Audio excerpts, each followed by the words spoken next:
ꯑꯁꯤꯒꯤ ꯄ꯭ꯂꯦꯠꯐꯣꯝꯁꯦ ꯑꯁꯤꯒꯤ ꯃꯇꯦꯡ ꯂꯧꯔꯒ ꯑꯩꯅ ꯃꯃꯥꯕꯨ ꯊꯥꯒꯠꯆꯔꯤ ꯌꯨꯝꯒꯤ ꯃꯧ ꯑꯃꯗꯤ ꯅꯠꯇ꯭ꯔꯒ ꯑꯉꯥꯡ ꯑꯃꯒꯤ ꯃꯃꯥꯅꯤ ꯍꯥꯏꯕꯒꯤ ꯑꯩꯉꯣꯟꯗ ꯑꯋꯥꯕꯗꯣ ꯄꯤꯕꯤꯈꯤꯗꯦ ꯑꯩꯒꯤ ꯏꯀꯨꯕꯣꯛꯀ ꯏꯅꯦꯝꯕꯣꯛꯀꯅ ꯑꯩꯉꯣꯟꯗ ꯐꯨꯜ ꯁꯄꯣꯔꯠ ꯄꯤꯈꯤꯀꯣ ꯌꯨꯝꯐꯝ ꯑꯣꯏꯔꯤꯕ ꯃꯁꯤꯒꯤ ꯄ꯭ꯔꯣꯒ꯭ꯔꯥꯝꯒꯤ ꯃꯔꯝ ꯑꯣꯏꯔꯤꯕ ꯑꯩꯈꯣꯏꯒꯤ ꯑꯣꯖꯥ ꯃꯦꯗꯥꯝ ꯔꯦꯅꯨꯕꯂꯥ ꯃꯦꯗꯥꯝ ꯔꯦꯅꯨꯗꯒꯤ ꯃꯃꯜ ꯂꯩꯕ ꯄꯥꯎꯇꯥꯛꯀ ꯂꯣꯏꯅꯕ मागी तोंगान तोंगान बा वकलोन खरदं तामिनसी मेदामदा सिनजगे प्रोग्राम असिगी प्रिसाइडिंग ओइबिरिबी मेदाम लोइनाना दायित्व फमिरिबा फैदोक हेनोना इकाय खुमनाय ओइजरबा ओजासिंग अमसुंग madam Singh पुनमक लोइनाना आइगी school असिगी ओजामको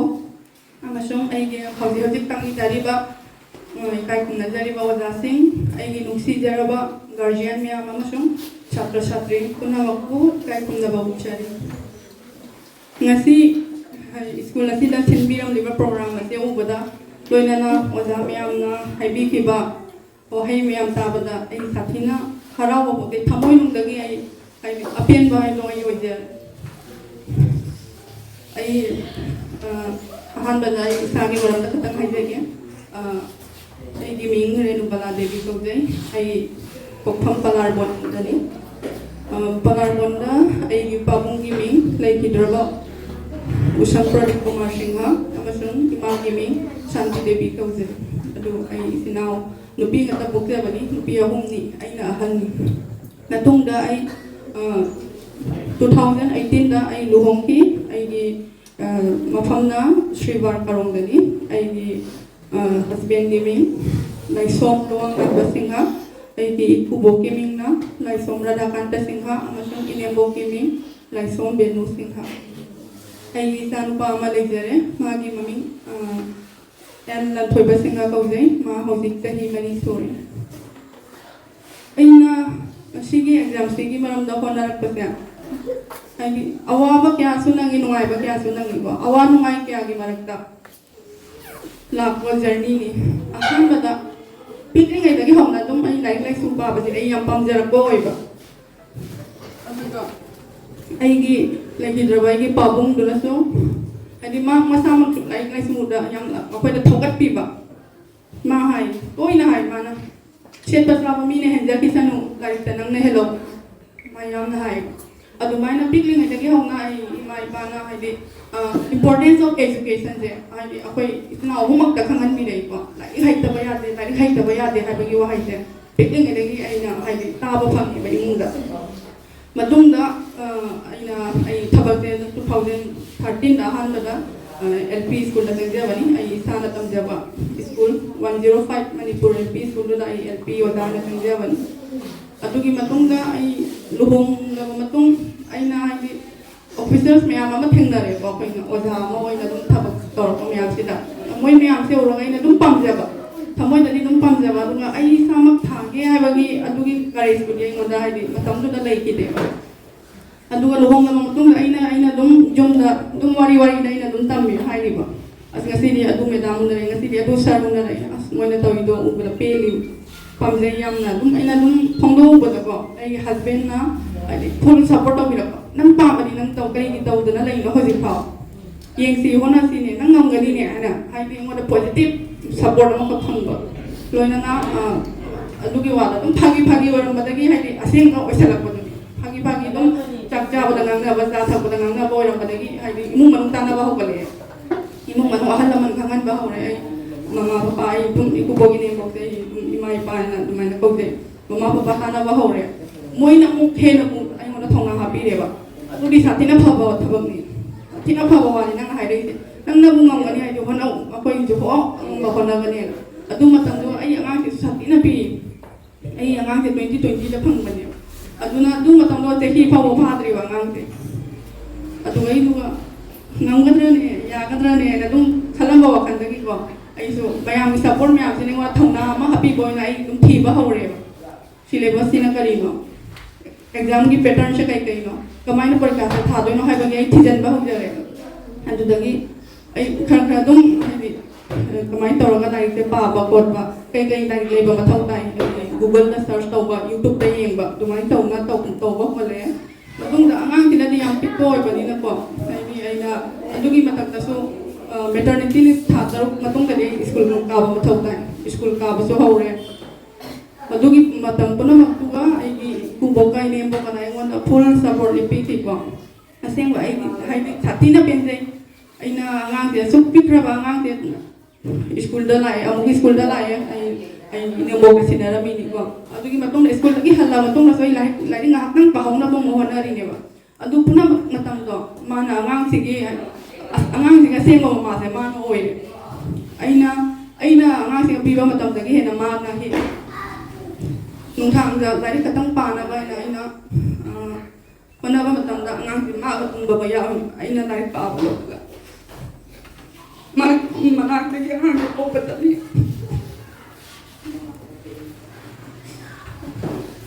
atungan ang puna magda habi jungi mau amadi nataga angang amagi mamani hay bagi manda wa ba do pbc de ay thamoy dai hanan lagi soy ka ko amana to gili de atu por ngadi zaro go ay may ang khali adu hay do pagi kan wadi phang da masih platform de masih mateng lo ka ina mama mo thagas jali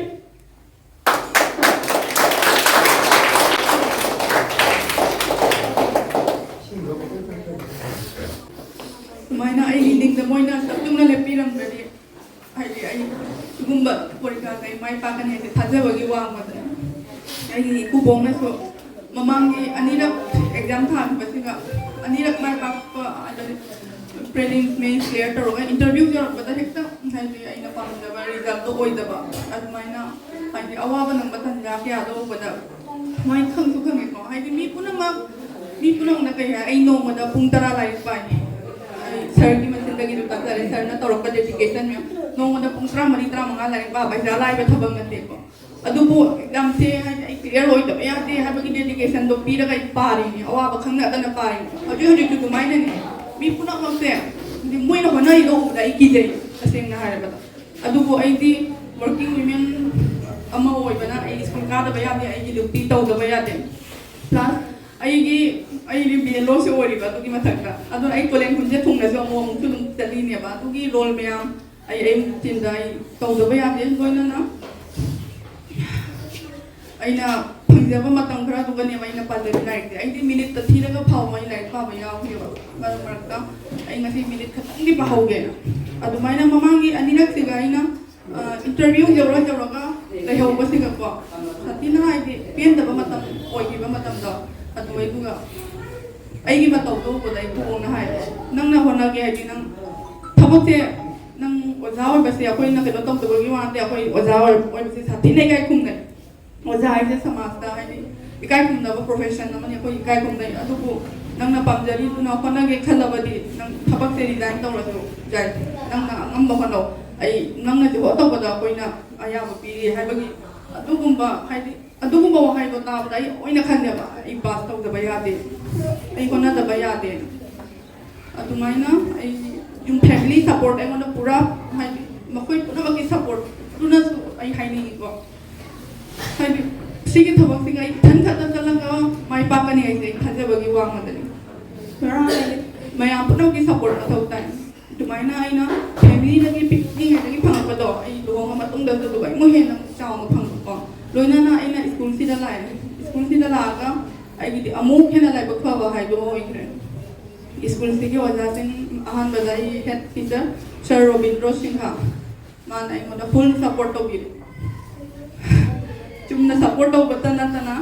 akoi ni exam school sida mock interview bu to inga sai sir na hai bi ni ai di school ka da ba ya da bani na adan na chalaga ai di mayam ko discussion to ba ken to thingja da ba ai na wa tha da pa staff ni da ai ngona question hangau ni ai pa kum pi ge akoi ai interview ma ge get up to ra ka ada mi me am na tong ni mo ko school siga to si na akoi ki staff sing da so ngat ba adu mai to ba ko jaw akoi hai di angang suti tha khra ba matung da lai hau ra ka adu mai na support to bi rei loina na akoi ni hojik lai jari ba oja retired sir Bipin Sharma retirement ओइरबा मतुंग फाउबा school सिदा काबिरागा अगांसिंग ताकपीनी माना हाइदि आइना exam की आई तब मथौ ताइ बसिगी एग्जाम दिली गुवाहाटी दा कंडक्ट तौबनिना आई एग्जाम मतम दा आई गुवाहाटी दा चतली अदुना अदुगुंबा मतम यामदो ओजाना रिटायरमेंट ओइरबा मतुंग फाउबा स्कूल सिदा लागा महुत छिनबीबा नंग तौ नंग होनो अगांसिंग की बेगुं खालु अखोय तौबीगे अदुमाइना मतेंग पांगिरई आइगे हौजि हौजि तांगिनारेबा स्टाफ मयाम साथीना नुंसी असेंबा थमोइदगी आई इतिनाउ दगी सुई है ना मुझे नमक नहीं बुतु हाइबी एगोंदा सपोर्ट तौबी रही गार्जियन सिंह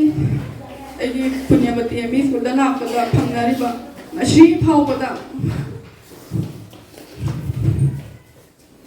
मखोइना आइबु नुंसी बिबको आइना सु अंगांसिंग सिसु आइना आइगी जादगी हेना नुंसी दुना आइना ओइ लाई हाइतबा यादे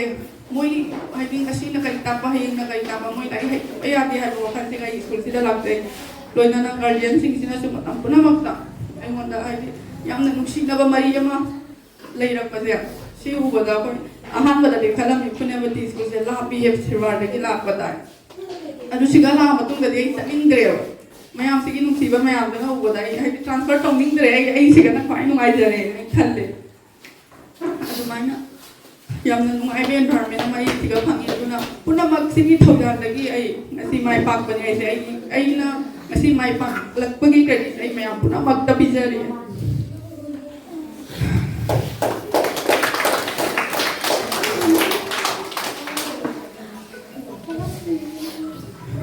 पुण्यवती एमी स्कूल आई स्कूल सिगी मनम दang hai lage ko स्कूल से अहानबा आइना एलपी स्कूल दा तांबदा 105 मणिपुर एलपी स्कूल ना अदुदगी आइना एमी स्कूल दा आई अपॉइंटमेंट से फंगबा मतमदा आई अपॉइंटमेंट से पुण्यवती एमी स्कूल दा तारे हबसे आइना स्कूल सिगी पाव लोबदा आइना ब्लॉक दगी सिताबा फंगेबा अजोगी यामना फबा स्कूल नि स्कूल दगी अंगाम कया क्या होखरे ममिंग लेबा स्कूल नि अखोगी लखीपुर ब्लॉक दा आई अदुगुंबा पाव क्या दो ताम आई सु थमोइना या हाइबी वांगना थंगलगा फबा स्कूल नि फजना होना दबा यादे हाइबी लेजरमीबा इमेज तो अदुदगी नेमथान बया दे फगतन बा ताय अदुगुंबा वखन क्या तौरगा स्कूल सिदा लागी अदुमसु फंगी को स्कूल सिदा लेरंबा ओजा सिंगना होनरंबा ओजा मसिंग ला फावबदने आई क्लास ना थोपा यादे क्लास अखोई मतम हजिक्ति खतंग बुजामे को आई बुझन स्कूल अनि अमलगे ने तौदगी सुप्रा जमजरे योजा मतम ममदा अखोई ओजा अहुम ना अखोई क्लास खदे थोरगा क्लास मतम 6 7 8 अहुम खलै जबते क्लास हम दे थोरगा क्लास हम दे थोरगा क्लास अखोई नि सिंगारिबा मफम अदुमाइन तो बोतन जा भो यावरे अदुमाइना अखोइना आगाम खते आइदि फानबगी आसादो अदुमाइना होनाजरपनी हौजिक लैरिबो ओजा सिंह थोइदो हेदोंना वेल क्वालिफाइड ओजा मतनी आइदि मखोइना तमजरपा एजुकेशन मोगी लाइक लाइसुगी चांग हाइरगदिको मोइना सिगा लैसे चानबो ओइद्रिने आइदि अदुना अदुमाइना वेल क्वालिफाइड ओजा सिंगुना अखोइगी स्कूल सिदा ताकपीरिबा असे अखोइ पुण्यवती की लाइक फबनी पुण्यवती की तकुनतना को हौजिक मणिपुरी मीडियम स्कूल यामदा लैरिबा ओजा सिंह आई मणिपुरी ओजा सिंह अमसुंग मखोइना हौजिक होनाबिरिबा स्कूल सिंह फानाबो होनारिबा मियातै साथिना थांगा वांग थांगजै मणिपुरी मीडियम अतै मीडियम सुबा vernacular medium Singh Bengali Hindi medium माने पुनमक याम वांग थांगजै ओजा सिंह हौजिक याम कन्ना होनै माइ मागी स्कूल फानाबा गवर्नमेंट सो हौजिकनि मखल की असेसमेंट गुनो शो कनेक्टेशन नाज पैना तोबि अदुमाइ असेसमेंट हाइदि उतनाबा होनैबा आइगी स्कूल दगी कमाइना फारे अदुना आई पुण्यवती एमी स्कूल सिदि आई थमोइना मतम पुनमक याम सेकना लैरनि को मतम पुनमकता स्कूल सिगी अफबसु ओइसनु अदुगा अंगाम सिंगी मदांगदा अंगाम सिंग अफबा अंगाम क्या आई स्कूल सिदा सु यावि आइना नकोइदा हाइनिंगबदी होनबदा तनबा यादे होनबबु कल्लबदी नोंगदि सोइदना माइ पाकनि अदुना अखोइना स्कूल सु तोइना हंग नंग करि ओइनि हेंग चावरगा नंग करि ओइनि तोइना हंगेबा अदु हंगिदो करिगिनो नंगी वखन दुगने आइदि नंग से कदाइ भाव खनबा गमे वखन नोगी वखन से खननबा आइदि नंगी ब्रेन से ऑन तोबा गुबदेबा अदुगा मा माना खनलगा मा माना पमजबा हिरबा आई डॉक्टर ओइनि आई आईएएस ओइनि मयाम हाइनरगा जावरे अदुमाइना ꯑꯗꯨꯒꯨꯝꯕ ꯅꯣꯏꯅ ꯍꯥꯏꯔꯤꯕ ꯃꯌꯥꯝꯗꯣ ꯆꯨꯝꯅ ꯆꯤꯟꯅꯗ ꯍꯥꯏꯔꯒ ꯇꯣꯛꯄꯤꯗꯕꯀꯣ ꯑꯗꯨꯒꯤ ꯈꯜꯂꯤꯕ ꯋꯥꯈꯜꯗꯣ ꯑꯗꯨ ꯊꯨꯡꯒꯦ ꯍꯥꯏꯅ ꯍꯧꯖꯤꯛꯇꯒꯤ ꯑꯗꯨꯝ ꯊꯕꯛ ꯄꯥꯏꯈꯠꯄ ꯍꯧꯕ ꯅꯪꯅ ꯈꯟꯕ ꯉꯝꯃꯗꯤ ꯅꯪ ꯇꯧꯕꯁꯨ ꯉꯝꯒꯅꯤ ꯅꯪꯅ ꯈꯜꯂꯛꯏꯗꯣ ꯉꯝꯗꯕ ꯄꯣꯠ ꯈꯟꯗꯦꯕ ꯑꯩꯈꯣꯏꯒꯤ ꯍ꯭ꯌꯨꯃꯦꯟ ꯕ꯭ꯔꯦꯟꯁꯤꯅ ꯑꯩꯈꯣꯏꯅ ꯉꯝꯒꯗꯕ ꯊꯕꯛꯇꯣ ꯑꯩꯈꯣꯏꯅ ꯈꯜꯂꯤ ꯑꯗꯨꯅ ꯅꯪꯅ ꯈꯜꯂꯤꯗꯣ ꯅꯪ ꯉꯝꯒꯅꯤꯅ ꯈꯜꯂꯕꯅꯤ ꯑꯗꯨꯅ ꯏꯁꯥ ꯏꯁꯥꯒꯤ ꯈꯜꯂꯤꯕ ꯋꯥꯈꯜꯗꯣ ꯊꯨꯡꯅꯕ ꯅꯨꯡꯇꯤꯒꯤ ꯅꯪꯒꯤ ꯃꯇꯝꯗꯣ ꯄꯤꯕꯤꯕ ꯑꯗꯨꯒ ꯍꯣꯠꯅꯕꯕꯨ ꯀꯜꯂꯕꯗꯤ ꯇꯨꯡꯗ ꯁꯣꯏꯗꯅ ꯃꯥꯏ ꯄꯥꯛꯀꯅꯤ ꯍꯥꯏꯕ ꯋꯥꯁꯦ ꯑꯩ ꯊꯝꯖꯒꯦ ꯑꯗꯨꯅ ꯃꯌꯥꯝ ꯄꯨꯝꯅꯃꯛꯅ ꯑꯩꯒꯤ ꯇꯨꯡꯒꯤ ꯄꯨꯟꯁꯤꯗ ꯑꯐꯕ ꯅꯨꯡꯉꯥꯏꯕ ꯌꯥꯏꯐꯕ ꯑꯣꯏꯕ ꯄꯤꯅꯕꯤꯌꯨ ꯍꯥꯏꯅ ꯃꯌꯥꯝ ꯄꯨꯝꯅꯃꯛꯇꯒꯤ ꯕꯣꯔ ꯅꯤꯖꯔꯤ ꯍꯥꯏꯔꯒ ꯂꯣꯏꯁꯤꯟꯖꯔꯤ